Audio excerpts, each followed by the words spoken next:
ارجعهم إلى بيوتهم وأوطانهم سالمين بالمغفرة والتقى والرحمة ملفوفين يا أرحم الراحمين.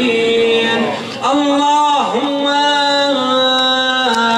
ارزقنا زيارة الحسين في الدنيا، شفاعته في الآخرة.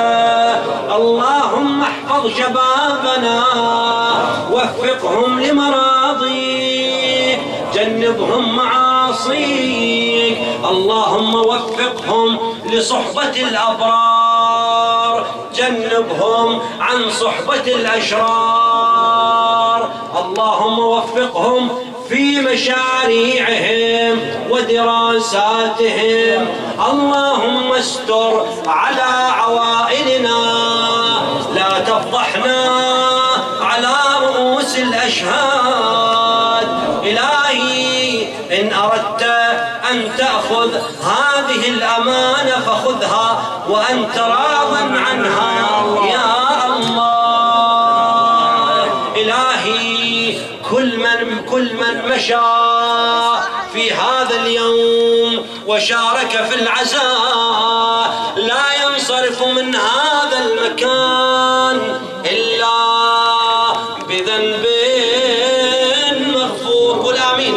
إلا بذنب مغفور وعيب مستور وحاجة مقضية ودعاء مستجاب وصلاة خاشعة مقبولة يا رؤوفا بالعباد.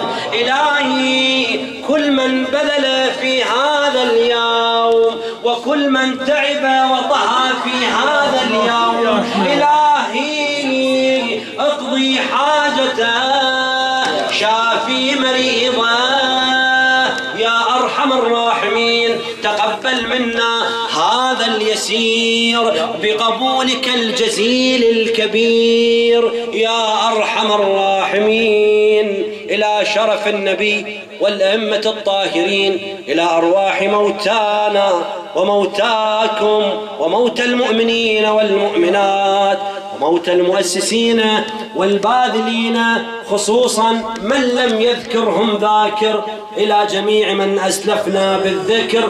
رحم الله من يقرأ الفاتحة مع الصلوات.